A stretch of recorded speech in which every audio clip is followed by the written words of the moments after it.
suppose you could say I was the proverbial band geek. Through college, I studied music, mostly music theory, and I realized early on I wasn't a good enough player to actually make my living playing music, but I wanted to be in the music industry.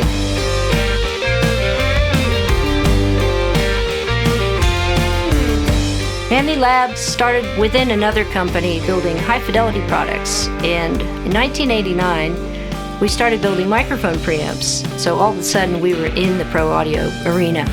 And then we built limiters and equalizers and microphones, and it all just blossomed from there.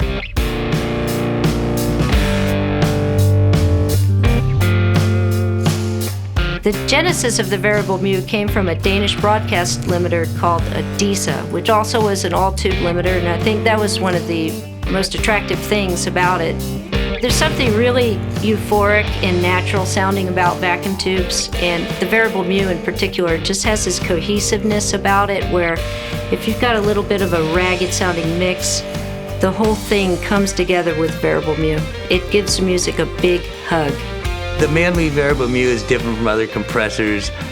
Number one, the way it functions, it's more like a Fairchild 670.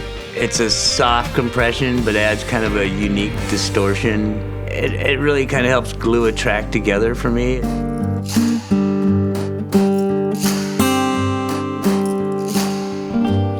We were a long time holdout to the whole plug-in community. You know, people ask us for, the last decade or more, come on, when are you doing a Manley plug-in? It was only after working with UA on the massive passive plug-in, we knew that they were the only guys we could ever let emulate a variable mu. Emulating a compressor is very difficult because you have different distortion products happening at different levels and you need to be doing that all the time. It's just not a static state thing like an equalizer is. When I first heard the variable mu plugin in the studio, I was amazed on an A/B test how difficult it was to tell the two apart. I heard more differences in the converters than I heard between the plugin and the actual hardware piece. In fact, sonically, I don't really think you can tell them apart. The first thing that I noticed about the plugin is that it gives you that same warmth that the hardware unit does, especially like on a vocal, for instance. Helps it to sit right there in the mix, right in front of you. That warm, kind of low mid, it really accentuates.